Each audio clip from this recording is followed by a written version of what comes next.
The reason that I think people believe what I say is that I'm very pessimistic. Most times when you listen to someone who's a motivational speaker, let's say, it fills you with a temporary optimism, but you go home and the wiser part of you knows that mostly it's the painting over of rotten wood with a fresh coat of paint. And I tell my audiences very clearly that their life is going to be difficult, and sometimes difficult beyond both imagining and tolerance. And that is definitely in your future, if it isn't in your present. And for many people, it's in their present.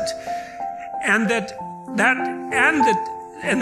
can be unbearable, that enough to turn you against life itself, to corrupt you, to drive you to nihilism, to drive you to suicide, and worse, to drive you to thoughts of vengefulness, of infinite scope, to not only be turned against yourself and your fellow men, but to be turned against being itself because of its intrinsically brutal, in some sense, nature. And that it's worse than that, actually, because it's not only that we suffer, and that will necessarily occur, but that we all make our suffering worse because of our ignorance and our malevolence. And everyone knows that to be true.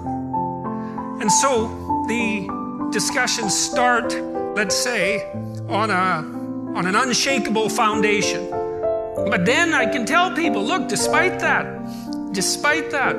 we're remarkable creatures. We're capable of taking up the burden of that suffering and facing the reality of that malevolence voluntarily. We can actually do that. And all of the psychological evidence suggests, and this is independent of your school of psychology, if you're a practical psychologist, a clinical psychologist of any sort, the evidence is crystal clear that if people voluntarily confront the problems that face them and the malevolence that surrounds them, that they can make headway against it. And not only psychologically.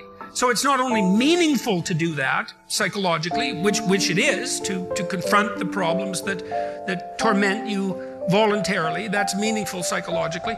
But it's also practically useful in that you can actually solve some of the problems that beset you. And God only knows how good we could get at that. I don't know what percentage of human effort is spent in counterproductive activity. I'm not an absolute cynic about that, but when I talk to undergraduates, I ask them, how much time do you waste every day by your own reckoning? And it's somewhere between 5 and 8 hours. I walked the students through an economic analysis of that. I said, well, why don't you value your time at $50 an hour and calculate for yourself just exactly what you're doing to your future by your inability to discipline yourself. It's worth thinking through. In any case, people do waste a lot of time, and they also act counterproductively a lot of the time. Regardless, we do make progress, and we can thrive under the difficult conditions that make up our lives, and we can resist the malevolence that entices us. That's within our power, and we don't know the limits to that. And we also know that it's better to, we all know this, that it's better to live courageously than cowardly. Everyone knows that. That's what you teach people that you love.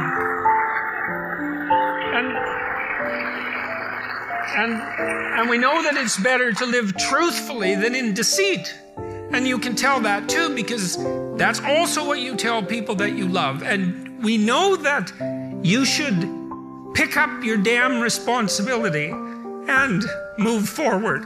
Everyone knows that. It's part of our intrinsic moral nature. And that nature is there.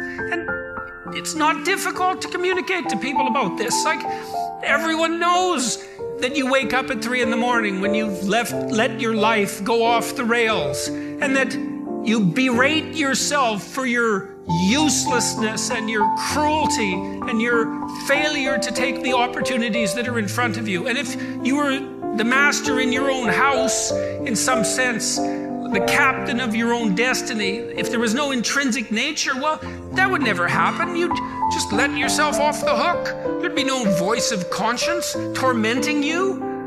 But no one escapes from that. And what that indicates to me is that, at least psychologically, we live in a universe that's characterized by a moral dimension, and we understand that well, and that moral failings have consequences, and that they're not trivial. They destroy you. They destroy your family. They destroy your community. And you can tell people that, and they listen because they know. They don't know they know. That's the thing, and maybe that's the thing about being an intellectual. You have the opportunity to articulate ideas that other people know, they embody, but they can't articulate.